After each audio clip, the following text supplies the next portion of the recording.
सब देना, सब राजी खुशी रखना। लेकिन जो प्लास्टिक की थैली में सामान लाते हैं, उधर चल जाओ, जो कागज के गिलासों में, प्लास्टिक गिलासों में चाय पीते हैं, जो गंदगी फैलाते हैं, उनको बीमार कर देना, उनके घर में कोई का हाथ तोड़ देना, पैर तोड़ देना, किसी का नुकसान हो जाए ऐसा कर देना, धन कभी उनके घर में मत आने देना।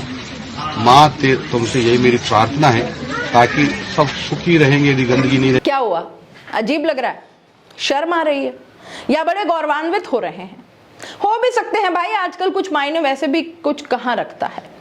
बस कैसे भी करके उल जुलूल काम करो, उल जुलूल बोलो, सत्ता में बने रहो और कुछ ऐसा करो कि ये मीडिया और अखबार और सोशल मीडिया में अपन ही अपन छाए रहे बस।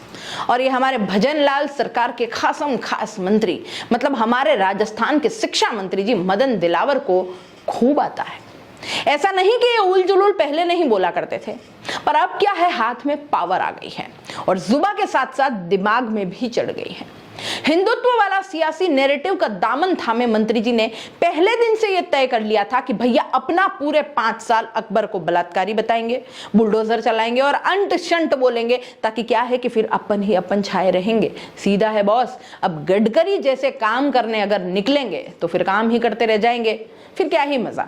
मजा तो नफरत शब्दों में है, अलग ही नशा है। लेकिन अब हिंदुत्व के इस रास्ते पर भी इन्होंने अपने लिए मुश्किलें पैदा कर ली है, क्योंकि एक व्यक्ति जब अपने धर्म स्थल या आराध्य के सामने होता है, उस सर्वशक्ति के सामने होता है, चाहे वो किसी भी धर्म का हो, तो सबकी कुशल ही मांगता है। हे ईश्वर, सबका भला करना, यही कहते हैं। ज्यादा से ज्यादा खुद को क्या चाहिए, ये भी हम बच्चों जैसे भगवान से मांग बैठते हैं। लेकिन कभी देखा कि मंदिर जैसी जगह जाकर कोई बद्दुआ मांग रहा हो किसी के लिए, कि फलाने को बीमार कर देना, उसका हाथ तोड़ देना, ये कर देना, वो कर देना, किसी के परिवार वाले का ही सही उसका हाथ तोड़ देना? कहते हैं कभी? अगर आप कहते हो ना, तो आपसे निकृष्ट फिर कोई नहीं। वैसे मुझे इंसानियत पर पूरा भरोसा है, इसलिए मैं ये मानती हूं कि ऐसा कोई नहीं करता। पर हमारे मंत्री जी, वो भी शिक्षा मंत्री मदन दिलावर, इस तरह की प्रार्थना भगवान के सामने करते कैमरे में ही कैद हो गए हैं। शिक्षा मंत्री इस बात पर इसलिए जोर दे रही हूं क्योंकि एक शिक्षित व्यक्ति ऐसा कह रहा है जिसके पास पूरे राजस्थान की शिक्षा का दारोमदार है। अरे ऐसा तो कोई अनपढ़ तक नहीं कहता। शिक्षा मंत्री इस तरह की बातें करते हैं तो बाकियों की तो छोड़ दो आप, कि माना कि आप केवल 12वीं तक पढ़े हैं और आगे मैकेनिकल इंजीनियरिंग का आपने बड़े डिप्लोमा कर लिया है, जो जानकारी आपने अपनी योग्यता में दिया है उसके अनुसार बता रही हूं। पर नेताजी, 12वीं पढ़ा इंसान भी ऐसी बातें तो नहीं कह सकता। सभी स्कूलों में जाएं और हिंदू, मुसलमान, बुलडोजर और अकबर, नमाज, हिजाब से अगर फुर्सत मिल जाए तो पहली कक्षा का विद्यार्थी जब सुबह की प्रार्थना करता है स्कूल में, तो वो सुनिएगा कभी, विश्व के लिए मंगल कामना होती है उसमें, चित्त का शुद्धिकरण होता है उसमें। और ये ओम सर्वे भवन्तु सुखिनः सर्वे सन्तु निरामया सर्वे भद्राणि पश्यन्तु मां कश्चित् दुख भाग भवेत् ओम शांति ही शांति ही शांति ही, ये भी तो बोला होगा ना आपने, सभी ने बोला होगा, जिसका अर्थ होता है कि ओम सभी खुश रहें, सभी बीमारी से मुक्त हों, सभी देखें कि क्या शुभ है, किसी को कष्ट न हो, ओम शांति शांति शांति। आप भूल गए होंगे। और जो प्रतिज्ञा बुलवाई जाती है उसमें भी भेदभाव कहीं नहीं होता, बद्दुआ कहीं नहीं होती। सभी धर्मों के लोग वही बोलते हैं, प्रार्थना भी वही बोलते हैं। फिर आप कौन से स्कूल से ये बद्दुआ करना सीखा है? कहीं ये बच्चे स्कूलों में आपसे सीखी हुई बातें बोल गए ना मंत्री जी, और कहीं नेताओं के लिए ही अगर बोल गए ना, तो फिर ना बाबा ना, ऐसा तो मत करिए, थोड़ा भावनाओं पर काबू रखिए। वैसे नेताजी, आप ये बद्दुआ दे किसको रहे थे? प्लास्टिक की थैली उपयोग करने वालों को?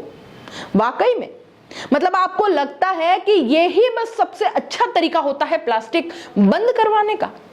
इससे तो आप जहां जाते हैं वहां निर्देश दे दीजिए कि मेरी सभा में, मीटिंग में, ऑफिस में या मैं जहां जाऊं कहीं भी प्लास्टिक उपयोग नहीं होगा, और साथ ही साथ अपने हर भाषण में, चाहे वो उल जुलूल ही सही, पर एक अपील कर दीजिए।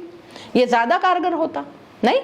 चलो छोड़ो, आप तो पावर में हैं। प्लास्टिक थैली या प्लास्टिक ऐसे सामान जो हानिकारक प्लास्टिक बनाने वाली कंपनी है, बैन कर दो उसको, खत्म कर दो डंटा। नहीं, ये नहीं कर सकते, दिक्कत हो जाएगी ना। हम तो कोस सकते हैं, बद्दुआ दे सकते हैं। आप मंत्री हैं, राज्य में सरकार आपकी है, केंद्र में सरकार आपकी है, डबल इंजन की सरकार है तो प्रॉब्लम क्या है? कहां कृपा अटक रही है प्रभु? और फिर भी नहीं करे कोई अड़ंगा लगाए तो ये बद्दुआ उनके लिए लगा डालो। हालांकि मैं तो इसे भी किसी कीमत पर सही नहीं ठहराती, मैं इसके पक्ष में ही नहीं हूं कि किसी को कभी इस तरह की बद्दुआ दी जाए। कभी सोचा है आपने कि तंबाकू, शराब ये बैन क्यों नहीं हो जाती? सरकार चेतावनी जारी रखकर भी इन सब चीजों को बेचती क्यों रहती है, जबकि नुकसानदायक है या जानलेवा है या कैंसर तक हो जाता है इनसे? पैसे का खेल है बाबू भैया, राजस्व आता है तगड़ा यहीं से, इसलिए बैन नहीं कर सकते। अगर है हिम्मत तो वो करो जो करना चाहिए, वरना जनता के वोट से जीतकर जनता के लिए ही बद्दुआ करना ये जनता देख रही है। माफ तो खैर हम क्या ही कह सकते हैं, पता नहीं ऐसे नेता चुनने पर अफसोस भी होता है या नहीं जनता को, क्योंकि शिक्षा वैसे भी चाहिए किसको, कौन मांगता है शिक्षा? इसलिए बर्बाद कर दो और यही करो जो कर रहे हो, बढ़िया है। बीमार करवा दो, इनके हाथ पांव तुड़वा दो, यही सही होगा इस जनता के लिए, बिल्कुल सही होगा। वैसे देखने सुनने लायक है नहीं, पर चाहे तो दोबारा देख लीजिए आप ये वीडियो। सब देना, सब राजी खुशी रखना, लेकिन जो प्लास्टिक की थैली में सामान लाते हैं, उधर चल जाओ। जो कागज के गिलासों में, प्लास्टिक के गिलासों में चाय पीते हैं, जो गंदगी फैलाते हैं, उनको बीमार कर देना, उनके घर में कोई का हाथ तोड़ देना, पैर तोड़ देना, किसी का नुकसान हो जाए ऐसा कर देना, धन कभी उनके घर में मत आने देना। माँ तुमसे यही मेरी प्रार्थना है, ताकि सब सुखी रहेंगे, यदि गंदगी नहीं